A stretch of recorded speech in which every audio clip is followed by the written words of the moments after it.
Welcome.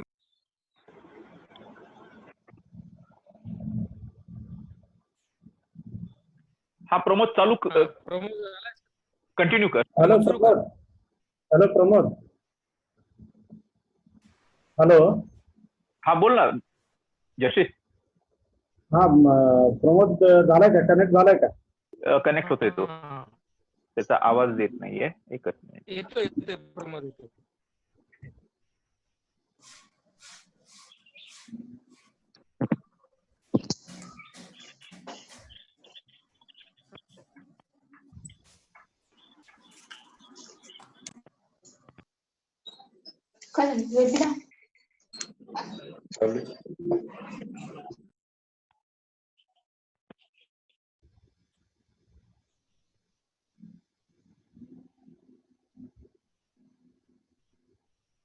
Pramod. Hello Pramod, आवाज येतोय का? प्रमोद आवाज येतोय का? हॅलो. एकच मिनिट. प्रमोद अजून जॉईन तुझा आवाज नाही झालाय. जॉईन झालाय, त्याचा आवाज येत नाहीये. त्याला मेसेज करून बघ. एकच मिनिट. Pramod is there, I can see him. हा नाही, त्याला मेसेज करतो. गेला, व्हिडिओ गेला त्याचा.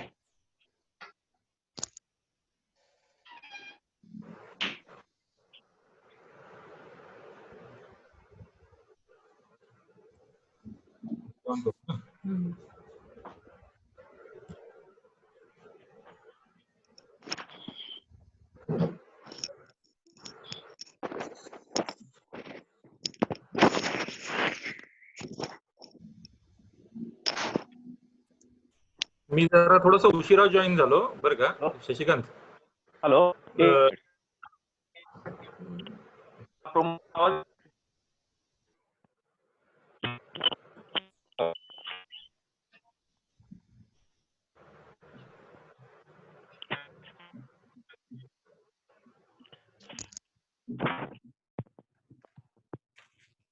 डॉक्टर विनोद चौधरी आहेत का?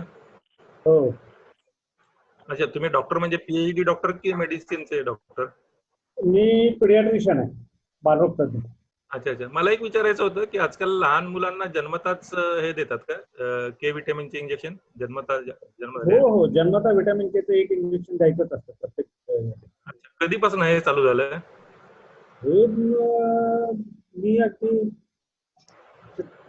30-40 वर्षांपासून आहे. कारण माझं MD 97-98 ला सुरू झालं, त्यावेळेसपासून आम्ही देतो विटॅमिन. अच्छा. ओके. मी विचारलं कारण काय आहे की बऱ्याचदा आपण जे आता मगाशी सांगितलं की आपल्याला स्कूलमध्ये शिकवलेलं होतं थॅलेसेमियाच्या बद्दल. तर मायनर असेल तर ते मेजर होतो, याच्याबद्दल आपल्याला सांगितलेलं होतं. त्याच्यानंतर काही गोष्टी ज्या त्या मेडिकल करिक्युलम मध्ये सुद्धा असतात, पण प्रत्येक वेळेला त्या फॉलो होतातच असं नाही. फॉर एक्झाम्पल म्हणजे मी बोलतोय तुमच्याशी हे, तर माझ्या मुलीला के विटॅमिनचं इंजेक्शन जे आहे ते दिलं गेलेलं होतं. ज्यावेळेला तिची डिलिव्हरी माझ्या झाली त्यावेळेला के विटॅमिन तिला दिलं गेलेलं होतं. तिचं के विटॅमिन लेवल ड्रॉप होऊन तिच्या मध्ये ब्लिडिंग झालेलं होतं. नाही, ऍक्च्युली कसं आहे की न्यूबॉर्न्स मध्ये ब्लिडिंगची कारणं खूप असतात. त्याची कारणं अवॉइड करण्यासाठी आपण विटॅमिन के देतो. पण अडचण काय होते, जे इन्स्टिट्यूट असतात तिथे विटॅमिन के दिलं जातं. जे private hospital, single owner hospitals जे असतात तिथे शक्यतो ना गायनेकॉलॉजी, कारण सिंगल डॉक्टर हॉस्पिटलमध्ये बऱ्याचदा म्हणजे 90% न्यूबॉर्न बेबीजना पिडियाट्रिशियन बघतच नाही. विटॅमिन के मिळतच नाही. अच्छा. तर तो प्रॉब्लेम आहे. तर इन्स्टिट्यूट मध्ये सगळं म्हणजे मल्टी स्पेशालिटी हॉस्पिटल म्हणा, गव्हर्नमेंट हॉस्पिटल्स आहेत, मेडिकल कॉलेजेस आहेत, तर ते सगळीकडे विटॅमिन के मिळतं. सिंगल डॉक्टर हॉस्पिटलमध्ये प्रॉब्लेम खूप जास्त आहे. ओके. पण मग ते तसं हॉस्पिटल त्याच्यामध्ये अवेअरनेस नसतो डॉक्टरांच्याकडे म्हणून होत नाही सिंगल याच्यामध्ये. बेसिकली अवेअरनेसचाच प्रॉब्लेम काय असतं माहितीये का, की एकदा डॉक्टर प्रॅक्टिस मध्ये पडले म्हणजे प्रत्येक प्रोफेशन मध्ये असंच असतं की एकदा आपलं शिक्षण संपून आपण प्रोफेशन मध्ये पडलो की आपलं एज्युकेशन तिथं थांबतं. आपल्या फायनल एक्झामच्या वेळेस जे नॉलेज असतं तेच नॉलेज आपल्या आयुष्याच्या शेवटपर्यंत राहतं. खूप कमी लोक असे असतात की ते कंटिन्युअस वाचत राहतात. आता जसं मी डॉक्टर जरी असलो तरी मी मेडिकल कॉलेजमध्ये आहे, तर मला रोजच्या रोज वाचणं आणि रोजच्या रोज मला अपडेट ठेवणं भाग आहे. कारण माझ्या हाताखाली एमडीचे स्टुडंट्स आहेत, ते रोज नाही तर 100 प्रश्न मला विचारतात, त्याची उत्तरं देणं मला भाग आहे. त्याच्यामुळे ते जेवढं वाचतात त्याच्यापेक्षा जास्ती वाचणं मला गरजेचं आहे. तर ते जे प्रायव्हेट प्रॅक्टिस करतात आणि त्यातल्या त्यात तालुका लेवलवरती जे प्रायव्हेट प्रॅक्टिस करतात, एकदा प्रॅक्टिस मध्ये पडले की ते वाचणं सोडून देतात. अच्छा, मग याच्यामध्ये असं काही हे होऊ शकतं का की जसं मगाशी म्हणजे प्रमोदनी जे बोललं ना, त्याचं आणखीन तुम्ही जे बोलताय त्याची मी सांगड घालतोय. आणि आमच्याकडे मी आर्किटेक्चर साईटवरती एक चेकलिस्ट असते की तुम्ही समजा साईटवरती कॉन्क्रिटिंग करायचं म्हटलं तर तुम्हाला चेकलिस्ट असेल, त्या चेकलिस्ट प्रमाणे गोष्टी झाल्या की नाही हे तुम्हाला कन्फर्म करायला लागतं. तर अशी काही चेकलिस्ट बनवणं आणखीन ती सगळ्या हॉस्पिटल्सना ती पाठवणं आणि त्यांच्याकडनं ती फॉलो त्यांनी ती करणं. आता प्रश्न पुन्हा तोच येतो म्हणजे जे कसं आहे की तालुका लेवलवरती किंवा रुरल एरियाज मध्ये जे प्रॅक्टिस करतात त्यांचा अकॅडमिक्स कडे आणि गोईंग बाय प्रोटोकॉल्स या गोष्टीकडे कल तेवढा जास्तीत नसतो. त्यांची जरी स्पेशलिस्ट असले तरी they are more of a general practitioner. त्याच्यामुळं कसं आहे, आपण चेकलिस्ट देऊ शकतो त्यांना, पण ते चेकलिस्ट फॉलो करतात की नाही.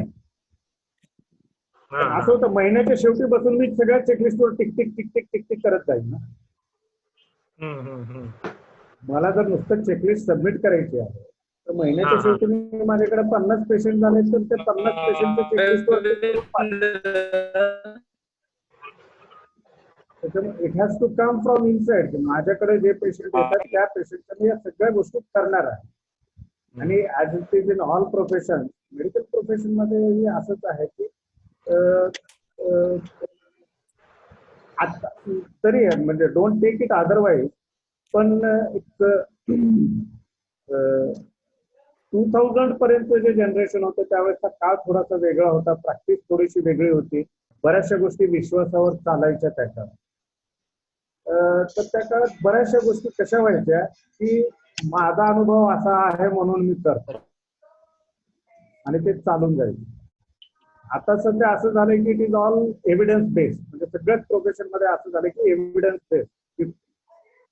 कुणी 10 लाख केसेस स्टडी केले आहे आणि त्याच्यातून ते काहीतरी गाईडलाईन देतात. आणि त्यांनी 10 लाख पेशंट स्टडी करून गाईडलाईन दिलेली आहे आणि मी फक्त माझ्या 20 वर्षाचा अनुभव त्याच्याशी मी कम्पेअर नाही करू शकत. मी असं नाही म्हणू शकत की माझ्या अनुभवाप्रमाणे ते जे गाईडलाईन देतात ते चूक आहे. आजकालचा काळ एव्हिडन्स बेस्ड मेडिसिनचा काळ आहे. जे नवीन जनरेशन जी येऊ लागले ते एव्हिडन्स बेस्ड मेडिसिन फॉलो करू लागले.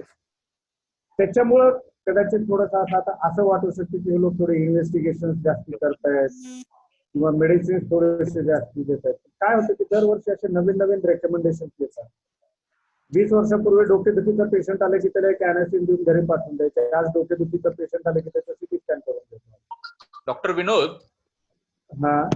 आपण आता दुसऱ्या स्पीकरचं इंट्रोडक्शन देऊन सुरुवात करूया. योगेश, इंट्रोडक्शन दे ना प्लीज दुसऱ्या स्पीकरचं. हो, hello everyone, good evening again. पहिलं सेशन सुंदर झालं प्रमोदचं. त्यांनी बरीचशी आपल्याला माहिती सांगितली. हा समोर रिबूट झाल्यामुळे तो परत कनेक्ट होऊ शकला नाही, पण एंड ऑफ द सेशन आपण त्याचं परत काही क्वेश्चन असेल ते घेऊया. इन द मीन टाइम आपला सेकंड टॉपिक पण तेवढाच महत्वाचा आहे, म्हणजे labour laws, retrenchment, salaries, job किंवा even hire and fire to that extent. आणि आपल्याला एक चांगला स्पीकर या सब्जेक्ट मधला एक्सपर्टाइज आहे, ऍडव्होकेट मंगेश मारपले, 1996 बॅच. त्या या विषयावरती कमांड आहे. या विषयामध्ये त्यांनी 16 वर्ष आतापर्यंत प्रॅक्टिस केलेली आहे. बऱ्याचशा केसेस त्यांनी हँडल केलेल्या आहेत आणि जी आता थोडी नाही म्हणजे ती सगळ्यांना भीती आहे या पिरियडमुळे, लोकांचे जॉब जातील नाही जातील किंवा काहीतरी ऍडव्हर्स इफेक्ट होईल वगैरे, तो सगळे बरेचसे हे डाऊट क्लॅरिफाय करेल आणि काय एम्प्लॉई आणि एम्प्लॉयरचं रिलेशन कसं असावं आणि त्याच्यात ते काय म्युच्युअल बेनिफिट होऊ शकतात तो लीगल भाषेमध्ये आपल्याला समजायचा आणि आपल्याला क्वेरी सॉल्व्ह करायचा प्रयत्न करणार आहे. तो over to Mangesh. Mangesh please continue. Okay, thank you. Hi everybody. आवाज येतो का माझा सगळ्यांपर्यंत? हो हो हो येतोय ना? Okay okay. मी मंगेश मरपल्ले, मी 96 बॅचचा आहे. मी HR फील्ड मध्ये 16 वर्ष झाली काम करतो आणि लेबर लॉज शी मी अक्वेंटेड आहे. मी आता जनरल लेबर लॉज वरती आज नाही जात. We will just take up की सध्याची सिच्युएशन मध्ये काय लेबर लॉज आहेत.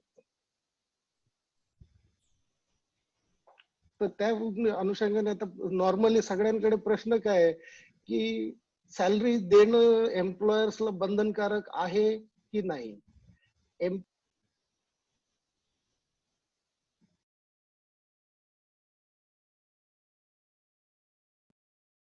हा मंगेश ऐकू येते? हॅलो, हा ऐकू येते.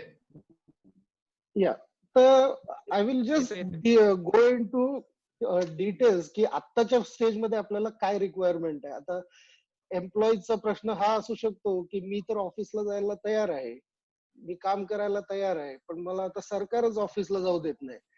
मग कुठल्या बेसिसवर मला एम्प्लॉयर माझा सॅलरी देत नाही, हा झाला एम्प्लॉईचा प्रश्न. आता दुसरा प्रश्न एम्प्लॉयरच्या बाजूचा पण आहे. एम्प्लॉयरचा व्ह्यू हा आहे की माझ्याकडे काम आहे, मी काम द्यायला तयार आहे, पण तुम्ही कामावर येत नाही किंवा तुम्हाला सरकार कामावर येऊ देत नाही. मग जर सरकार कामावर येऊ देत नसेल तर त्या गोष्टीचं पेमेंट मी तुम्हाला का केलं पाहिजे. मी जस्ट ब्रीफ सांगतोय, आपण हळूहळू पुढे येऊ.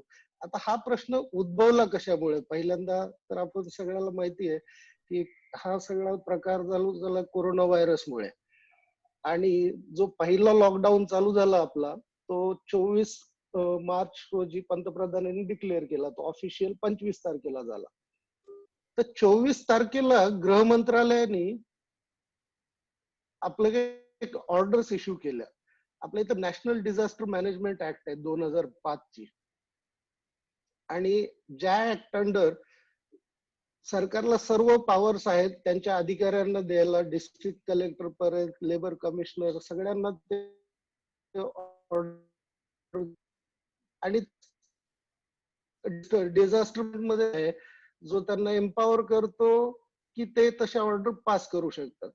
मग आता त्याच्यामध्ये 2 सर्क्युलर्स आहेत. आता मी सर्क्युलर्स वगैरे तुम्हाला सगळं टॉक झाल्यानंतर फॉरवर्ड करतो.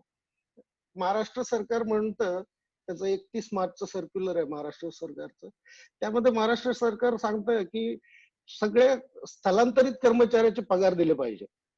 मग ती ऑर्डर काही एवढी क्लिअर नाही. मग बऱ्याच एम्प्लॉयर्सचं म्हणणं होतं की आता मग ही ऑर्डरच क्लिअर नाही तर आम्ही पैसे का दिले पाहिजे, पेमेंट का केलं पाहिजे. तर त्याच्यात दुसरं मला सांगायचं हे आहे की महाराष्ट्र सरकारचं जे पत्र आहे त्या पत्रामध्ये एक रेफरन्स आहे, तो आहे चीफ सेक्रेटरी लेबरचा, आणि ते पत्र आहे 20 मार्चचं.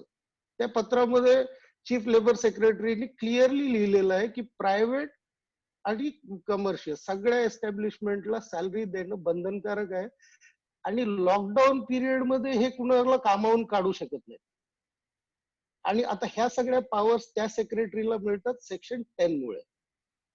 तर मग आता बऱ्याचशा लोकांचं म्हणणं असं आहे एम्प्लॉयर्सचं की आता ह्या फक्त ऑर्डर्स इश्यू केले आहेत, सेक्रेटरीनी असू द्या, महाराष्ट्र शासनाने ऑर्डर्स इश्यू केल्या, तर हे काही कायदे होत नाहीत. पण मला आता त्याच्यामध्ये जोडून हे सांगायचंय, ह्या ऑर्डर्सला जेव्हा एक कायद्यासोबत जोडलं जातं, जसं डिझास्टर मॅनेजमेंट कायदा जोडलेला आहे महाराष्ट्रामध्ये, जर त्या कायद्यामध्ये जर जोडल्या या ऑर्डर्स, तर त्या ऑर्डरला एक कायदेस्वरूप पॉवर तयार होते. आणि समजा एखाद्या अधिकाऱ्यांनी त्याच्या पत्रामध्ये असं लिहिलं पण नाही की मी ह्या ऍक्टच्या अंडर हे पत्र देतोय, तर ते पत्र काही इनव्हॅलिड नसतं. ते पत्र तेवढ्याच पॉवरनी असतं आणि तेवढाच फोर्स असतो त्या पत्रांचा सुद्धा. आता हे सगळं एका बाजूला चालत होतं, एम्प्लॉयर्सचं म्हणणं वेगळं होतं, एम्प्लॉईचं म्हणणं वेगळं होतं. अशामध्ये एक पॅकेजिंग कंपनी आहे जी बँगलोरची आहे. तर ती बँगलोरची कंपनी सुप्रीम कोर्टामध्ये गेली आणि त्यांनी सांगितलं की आम्हाला काही पेमेंट करणं शक्य नाही. तिथे त्यांनी त्यांचं ऑप्शन दिले. परत ते सेक्शन 10 वरती चालले डिझास्टर मॅनेजमेंटच्या, की या अधिकाऱ्यांना किंवा या सरकारना आम्हाला पैसे मागायचा अधिकार नाही. जर सरकारला प्रोटेक्ट करायचं असेल तर सरकारने त्यांची व्यवस्था करावी, कारण आम्ही काम देतोय तर आमची पेमेंट करायची तयारी आहे जेव्हा आम्ही काम देऊ. सध्या आम्ही काम देऊ शकत नाही म्हणून आम्ही पेमेंट करू शकत नाही. अशा मल्टिपल पेटिशन फाईल केल्या गेलेल्या आहेत सुप्रीम कोर्टामध्ये. तर सुप्रीम कोर्टाने या गोष्टीवरती 2 आठवड्याचा स्टे दिला. आता हे ज्यावेळेस चालू होती प्रोसेस, हे झालं 27 एप्रिलला. 30 एप्रिलला महाराष्ट्रामधली एक कंपनी औरंगाबादची अलाइन कॉम्पोनंट्स म्हणून, यांनी हायकोर्टात जाऊन मुंबईच्या सांगितलं की आम्ही एम्प्लॉईज जे आहेत आम्ही यांना अर्धा पगार देऊ शकतो, 50% ग्रॉस वेजेसचे आम्ही त्यांना पगार देऊ शकतो आणि जे काही मिनिमम वेजेस असतील ते देऊ. मग तुम्हाला जर वाटत असेल तर तुम्ही तसं गायडन्स द्या. तर आता त्या केसमध्ये हायकोर्टाने निर्णय राखून ठेवला 18 मे 2020 पर्यंत. तर तोपर्यंत हायकोर्टाने सांगितलंय की तुम्हाला सॅलरीज द्याव्या लागतील आणि ते पण 100%, 50% किंवा रिडक्शन वगैरे असा काही विषय करता येत नाही. त्याच्यामुळे आता बाय डिफॉल्ट 17 मे पर्यंतच्या सॅलरी 25 मार्च पासून सगळ्या एम्प्लॉयर्सला देणं भाग आहे, except those who are loss making. म्हणजे लॉस मेकिंग पण असं नाही की या वर्षी किंवा या 2 महिन्यामध्ये त्यांना नुकसान झालंय तर आता ते पेमेंट करणार नाही. म्हणजे फॉर एक्झाम्पल, तर टाइम्स ऑफ इंडिया सारखी कंपनी आहे, तर Times of India has been making profits of tens and thousands of crore over the years. आणि आत्ताच्या वेळेस टाइम्स ऑफ इंडियाने सांगितलं की आम्हाला आमच्या एम्प्लॉईची सॅलरी बर्डन आहे आणि आम्ही लॉसेस मध्ये आहेत, तर आम्ही एम्प्लॉईजला ले ऑफ करतो. कोर्टाने त्यांची रिक्वेस्ट डिक्लाइन केलेली आहे. याच कारणावर की तुम्ही जर आधी काही कधी इन्कम असेल एखाद्या इंडस्ट्रीचं आणि ते तुम्ही दुसरीकडे इन्व्हेस्टमेंट केलं किंवा आधीच्या वर्षी तुम्हाला प्रॉफिट असेल, तर आता तुम्ही हा स्टँड नाही घेऊ शकत की या वेळेस किंवा या वर्षी तुम्हाला प्रॉफिट नाही झाला. आणि त्याच्यामध्ये दुसरी गोष्ट अशी आहे, जरी तुम्ही लॉस मेकिंग असाल तरी तुम्ही मग सगळ्यांकडे गेलं पाहिजे. तुम्ही बँकेकडे गेलं पाहिजे, तुम्ही एनबीएफसी कडे गेलं पाहिजे, तुम्ही जेवढ्या क्रेडिट देणाऱ्या संस्था आहेत त्यांच्याकडे गेलं पाहिजे, तुमचे ऍसेट लिक्विडेट करता येऊ शकतात का त्या केल्या पाहिजेत. ह्या सगळ्या करून झाल्यानंतरही तुम्ही सॅलरी देऊ शकत नसाल तर गव्हर्नमेंट इज ओके आणि courts are also okay with it. पण आता बऱ्याचशा ठिकाणी ही केस दिसून येत नाही, कारण नॉर्मली जर उदाहरण द्यायचं तर ज्या कंपन्या सपोज जानेवारी 2020 मध्ये, फेब्रुवारी 2020 मध्येच पगार देऊ शकायच्या नाही कुठल्या एम्प्लॉईजला, तर अशा कंपन्यांना कोर्ट सुद्धा बंधन घालत नाही की त्यांनी त्यांची पगार द्यावी. पण ज्या कोणी ऑर्गनायझेशन आहेत ज्या प्रॉफिट मध्ये होत्या and they are making losses, court त्यांना सांगतंय की 100% त्यांनी दिलं पाहिजे. आता ह्याचा हा कायदा बनवण्याच्या मागचं मी तुम्हाला अंडरलाईन प्रिन्सिपल सांगतो की का कोर्ट एम्प्लॉईची बाजू घेतं आणि एम्प्लॉयर्सची कमी बाजू घेतं ह्या पर्टिक्युलर सॅलरीच्या केसमध्ये. कारण बेसिक प्रिन्सिपल हा सगळ्या बिझनेस ऑर्गनायझेशनचा आहे, to earn something. These are all financially driven organization. तर त्याच्यामध्ये गोष्ट अशी आहे की तुमचा आज जरी लॉस झाला तर तुम्ही फ्युचरमध्ये सपोज पुढच्या 3-6 महिन्यात किंवा पुढच्या 1-2 वर्षात तो लॉस रिकव्हर करू शकता. त्याच्यामुळे कोर्ट काय म्हणतं की तुम्हाला पूर्ण सॅलरी दिली पाहिजे. आता सॅलरी देण्याच्या मागे आणि हे का कंपल्शन येतं त्याचं एक मी तुम्हाला परत त्याचा अंडरलाईन प्रिन्सिपल सांगतो. नॉर्मल वेळेत ज्यावेळेस हे डिझास्टर मॅनेजमेंट ऍक्ट लागू नव्हती किंवा नॉर्मल सर्कमस्टान्सेस असतात ज्यावेळेस एम्प्लॉयर कुठल्या तरी एम्प्लॉईला कुठल्या कारणावरून काढतो आणि ह्या सगळ्या गोष्टी चालू असतात, ज्यावेळेस नॉर्मल सिच्युएशन मध्ये एखाद्या एम्प्लॉईची नोकरी जाते त्यावेळेस त्याच्यावर उपासमारीची वेळ येत नाही, कारण त्याच्याकडे दुसरीकडे काम शोधायचे ऑप्शन्स असतात. ह्या सध्याच्या काळामध्ये जर तुम्ही एखाद्या एम्प्लॉईला काढलं तर त्याच्यावर सध्या उपासमारीची वेळ येते आणि तिथे मग त्याचा येतो राईट टू लाईफ. आणि right to life is a fundamental right, तो कोणी तुमचा हिरावून नाही घेऊ शकत. So under that pretext, these employers will be forced to pay their salaries. आता बऱ्याचशा एम्प्लॉयर्सचं म्हणणं असं पण आहे की मग इंडस्ट्रियल डिस्प्यूट ऍक्ट जो आहे तो पण स्पेशल ऍक्ट आहे. मग तो ऍक्ट जर असेल तर आमचं अपॉइंटमेंट लेटर आहे किंवा आमचं एम्प्लॉयमेंट कॉन्ट्रॅक्ट आहे तर आम्ही त्या कॉन्ट्रॅक्ट नुसार फक्त जेव्हा काम करतो किंवा जेव्हा एम्प्लॉई कामावर येतो तेव्हाच त्याचा पगार देऊ. आता ही गोष्ट थोड्या अंशी खरी आहे. अशा काही सिच्युएशन असतील की ग्रीन झोन असेल, ऑरेंज झोन असेल किंवा रेड झोन मध्ये पण, जिथे सरकारने तुम्हाला परमिशन दिली होती तुमच्या ऑफिसला जाण्याची, इसेन्शियल सर्व्हिसेस असतील, कुठल्या मॅन्युफॅक्चरिंग ऍक्टिव्हिटीज असतील, तुमच्याकडे व्हॅलिड पास असेल, परमिशन असेल, तरीही तुम्ही कामावर नाही गेले, then that management has the right to deduct your salary. पण फक्त एम्प्लॉईला काम नाही देऊ शकत म्हणून सॅलरी डिडक्ट करणं हे that is absolutely not acceptable and it is also illegal. त्याचे स्टॅच्यूट्स आहेत वेगवेगळे. आता ह्याच्यामध्ये दुसऱ्या एम्प्लॉईला, आता हे एक झालं काढण्याचं, जो नॉर्मल टर्मिनेशन किंवा रिडक्शन वेजेस हे का करू शकत नाही याचं. तर ह्या नॅशनल डिझास्टर मॅनेजमेंट ऍक्ट 2005 चा सगळ्यात महत्वाचा मुद्दा आहे सेक्शन 72 मध्ये. सेक्शन 72 काय सांगतो की तुमचे सध्याचे जे काही कायदे अस्तित्वात आहेत तर ते सगळे कायदे नल अँड व्हॉइड असतात, किंवा हा कायदा सुपरसीड करतो त्या सगळ्या एक्झिस्टिंग कायद्याला. आणि आता ह्याच्यामध्ये कोर्टाचं म्हणणं हे पण आहे की हा डिझास्टर मॅनेजमेंट ऍक्ट सरकारने काही आज आणला नाही, म्हणजे लॉकडाऊन झाल्याच्या नंतर आणलेला नाहीये की सरकार त्याला रिट्रोस्पेक्टिव्ह इफेक्ट देतं, बॅकडेटेड इफेक्ट. म्हणजे हे लेजिस्लेशन प्रॉस्पेक्टिव्हच आहे, कारण हे ऑलरेडी प्लेसमध्ये होतं 2005 पासून. त्याच्यामुळे कोर्ट पण अशी गोष्ट म्हणत नाहीये की तुम्हाला बॅकडेटेड आम्ही काहीतरी सांगतोय. तुम्हाला आम्ही फक्त जो सध्या लागू आहे तोच नियम पाळायला सांगतोय. जो नियम नव्याने आणलाय सरकारने किंवा तुमच्यावर अन्याय होतोय असं काहीच नाहीये. आणि त्याच्यामध्ये दुसरी कोर्टाचं दुसरी पण म्हणणं, इंटरप्रिटेशन हे पण आहे की बऱ्याचशा वेळेस काय होतं की एम्प्लॉयर्सचं म्हणणं असतं की एम्प्लॉईजला मी काम नाही देत आहे तर त्याची सॅलरी का करायची, किंवा त्याचं जर काही दुसरे ऑप्शन्स असतील तर ते सरकारने नसतं का शोधायचे. तर त्याच्यामध्ये एक मेजर कॉन्सेप्ट हा आहे, जेव्हा तुम्ही एक एस्टॅब्लिशमेंट असू द्या, ऑर्गनायझेशन असू द्या, ज्यावेळेस ती एस्टॅब्लिश केलेली असते, you undertake to follow the state and central laws. Whatever laws are applicable on that particular date, you always agree की आम्ही ते नियम पाळू. त्याच्यामुळे आता there is no running away from that undertaking, कारण हे सगळे इनकॉर्पोरेशनच्या वेळेसच असतात गोष्टी. त्याच्यामुळे आज एम्प्लॉयर नाही म्हणू शकत की मी हे नियम पाळणार नाही किंवा मी हा पर्टिक्युलर नियम पाळणार नाही. तर हे पळवाटा सरकारने ऑलरेडी ह्या डिझास्टर मॅनेजमेंट मध्ये बंद केलेले आहेत.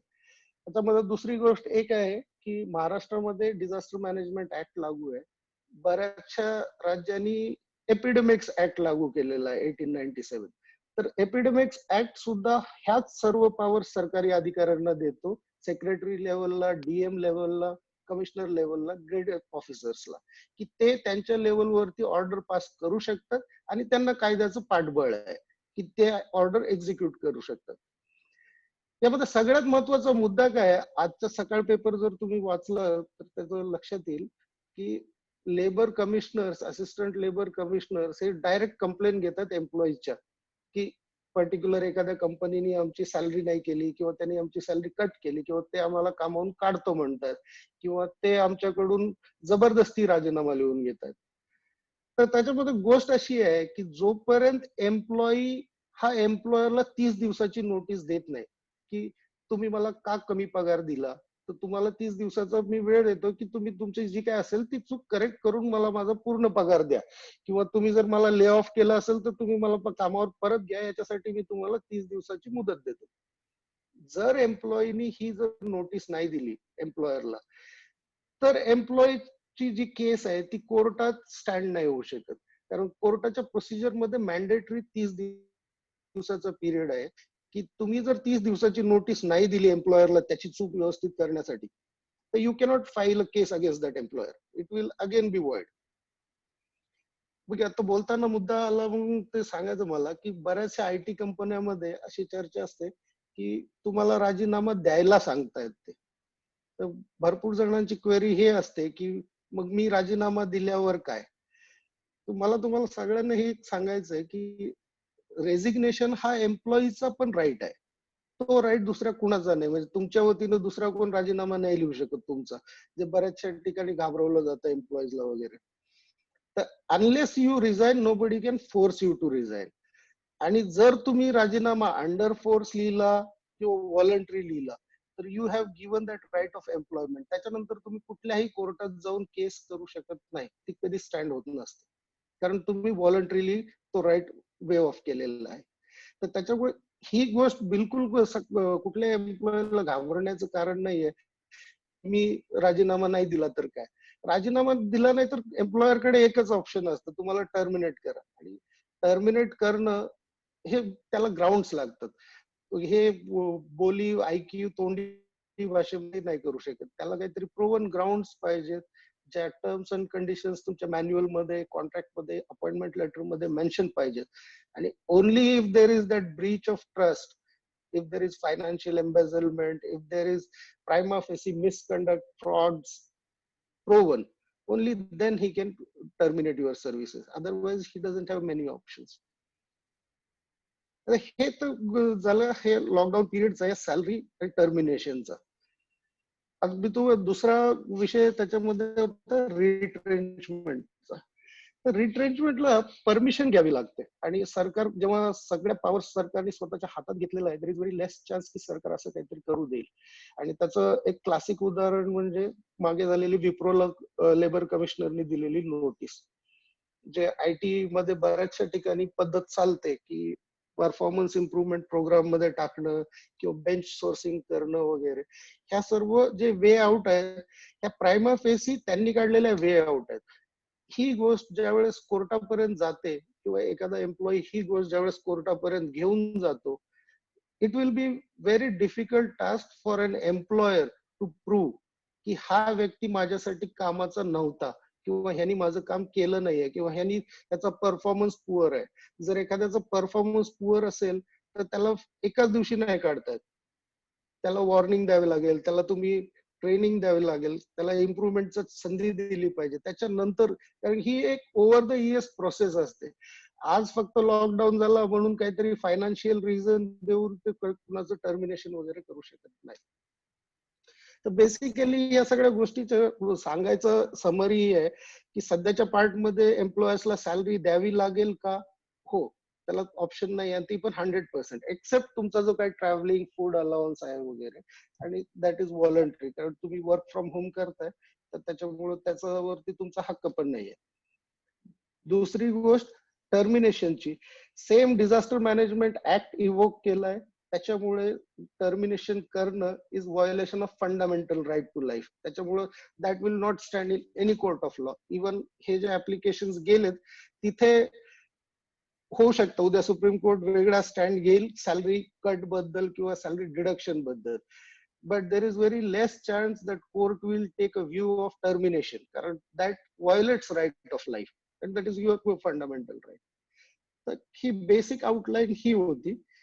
I will take questions from all of you, whatever doubts, clarities you have with permitted time, and also I will send you across all these documents so that you can go through all these documents in your leisure time to know. And if you have any particular queries, you can always call or message me. I will be happy to assist. Mangesh, Yeah. I have a question. See, I runs like say 2 firms now, okay, and one firm is partially active during this pandemic, okay, and the other firm is fully like say closed down, okay. So Okay. my employees are not present at my workplace. So am I Yeah. like say supposed to pay them salary, like a full salary during like even if they are working or even if they are not working? Because Good. for let's say people who are coming for let's say the firm let's say which is partially operated, okay, for them I'm paying the full salary. But then let's say Yeah. people who have left the place, okay, because of this pandemic, they have gone to their native places. So am I like say supposed to pay them the full salary? No, if they have left to their native places, then no, because they have that choice is exercised by them. If Okay. if you had given them the option to work from home, I don't see in this case are they allowed to work from home, those who are left for native place? They were allowed to. They were allowed to. Yeah. Okay, if they were allowed to and if they have not, then you are not supposed to pay them any salaries. Okay. Those who have not offered to work from home, even though given an option, or those employees who could come to the office with the passes or with transport arrangement and other things, even they are not supposed to get the salaries. Or even if an employee says on a particular day, if the employee is unavailable for your work, even for work from home, he has to apply for leave, and that is a proper leave, like a normal working day. Thank you. Thanks a lot. Yeah. Mangesh Sagar here. Yeah. Yeah. So, with regards to, say, a service industry, say like a salon industry, ठीक आहे, ज्याला permission गव्हर्नमेंटने दिलेलं नाहीये कुठल्याही zone मध्ये operate करण्याची, पण त्यांचे काय म्हणतात त्याला, एम्प्लॉईज वर्क फ्रॉम होम पण करतायत, ठीक आहे, आता सध्याच्या केसमध्ये. आणि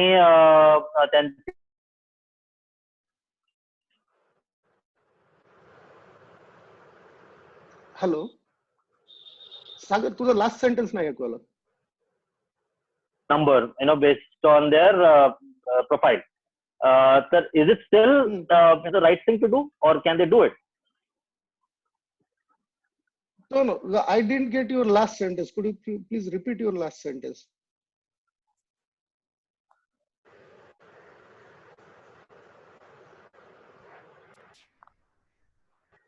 Sagar, can you hear my voice? Hello? Yeah, can you hear my voice? Can you repeat the last two lines or what you asked? So what I was asking is that, the guys are still working. This is a service industry, say a salon industry, okay, which is like, asked to be closed down, or rather they have to keep it shut irrespective of the zone. One. Second, still, are being asked to work. So that work, primarily comprises of training or whatever discussions and things, so on and so forth, is still going on. No. Okay. Work from home, right? Work from home. It is happening. Yeah. Okay. But then there is no, service per se, what they are supposed to do, but that is not being provided. The core work is not happening as far as the industry is concerned. And now, of course, they haven't, kicked out anybody. They haven't given any pink slips, but they are giving salary deduction has happened for sure. So the question is, salary deduction, deducting a salary by them, is it legal? Is what I am trying to understand. So deduction of salary is absolutely not allowed. Also, in the wake of this 30th April High Court judgment, I will send you across to everybody this High Court judgment. That particular employee who filed the case was ready to pay 50% of the salary. Still, High Court went ahead and told him to pay all the 100% salary. Now, what some employers are trying to find a way through this is, they are paying 50% salary, but they will mention in your salary slip that there are some advances to be paid, or they will pay in the next month. So if they are doing this, then you cannot do anything about it. But if it mentions in your salary slip that your salary has been reduced, deducted, fined, whatever, then it is illegal, completely not acceptable as of now. Okay, thanks. And there is a Mangesh, proper assigned officer. Yeah. Mangesh, मला एक प्रश्न आहे.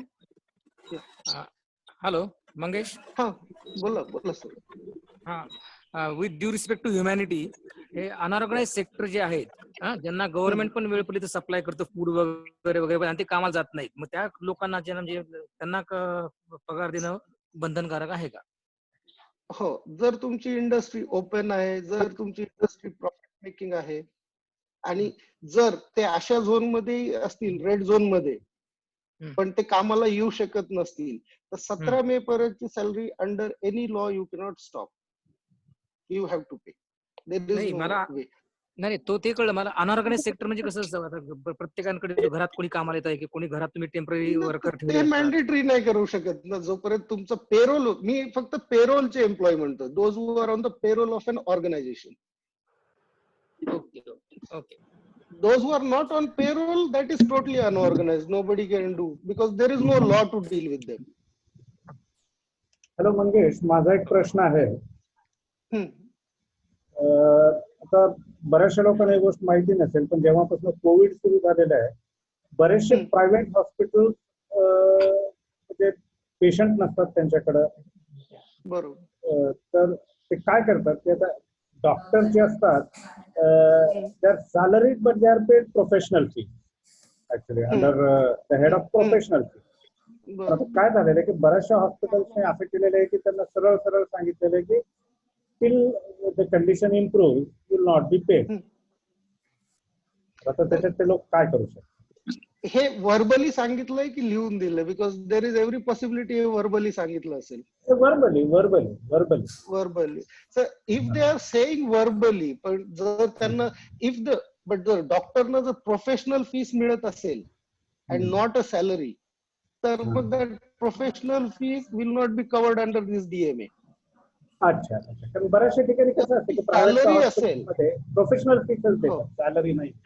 Professional fee त्याच्या मागे reason income टॅक्सचं सुद्धा आहे. Income tax because it gives a better option to the person earning that type of money. आता कसं माझ्याच हॉस्पिटलमध्ये मी सॅलरी घेतो आणि माझा कलिग प्रोफेशनल फी घेतो. माझी सॅलरी 100% मिळते, त्याला नाही मिळत. बरोबर.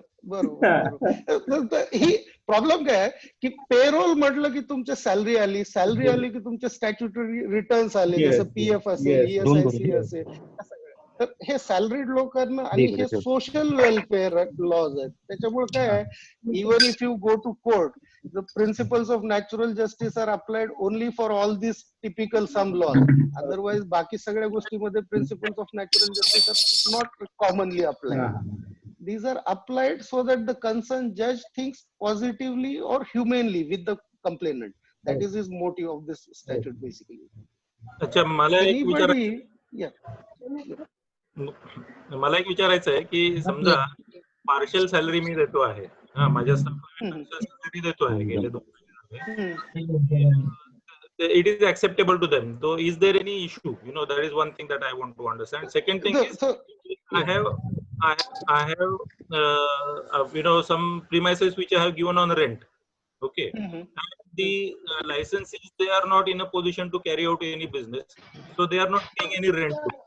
So दोन वेगळे तर do I have right to collect rent because I have foregone that? कारण कसं आहे की ते आपण करू शकत नाही. You have right to collect the rent. That rent part, yes, you have the right to collect rent. That rent part जो होता ना, जे गव्हर्नमेंट म्हणत होतं, that government was requesting for those poor migrant laborers houses. These are not for commercial properties. This is for labor houses. तो एक प्रश्न झाला. तुमचा पहिला प्रश्न काय होता सर? पहिला पार्ट सॅलरी तुम्ही म्हणता. तर आता I will tell you what problem केव्हा येणार, ज्या वेळेस कंप्लेंट होणार. जर कंप्लेंट नसेल तर there is absolutely no problem. Understanding, we have been having that understanding. If you are having understanding, absolutely there is no problem. But only thing is, even if they go to a court tomorrow within 12 months of span, then the issue could be raised. That is one thing, because you can take a complaint within 12 months, any dispute, to the court. But if you have a good understanding, Mangesh, एक प्रश्न आहे. मंदार राजूरकर बोलते. आता IT कंपन्यांनी काय चालू केलेलं आहे आजकाल की ते ले ऑफ करत नाहीत, पण त्यांची जी जुनी पॉलिसी असते की तुम्ही 3 महिने बेंचवर असले की मग तुम्हाला जर प्रोजेक्ट नाही मिळाला तर तुम्हाला आपोआप तुम्ही कंपनीच्या बाहेर जाता. तर बऱ्याच IT कंपन्यांनी आता असं चालू केलेलं आहे की तुम्हाला ते बेंचवर टाकायला लागले, म्हणजे 3 महिन्यानंतर तुम्ही आपोआप बाहेर जाणार विदाउट एनी डिस्प्यूट. तर हाऊ इज इट फिजिबल किंवा possible? This I tried to explain. Now I will just explain you in layman's language. काय होतं माहितीये का, कंपनीला हे आता तुम्हाला बेंचवर टाकलं. Sorry to interrupt you. We may get disconnected abruptly. So let's say rejoin and take the, you can answer it. Just a few seconds. Yeah.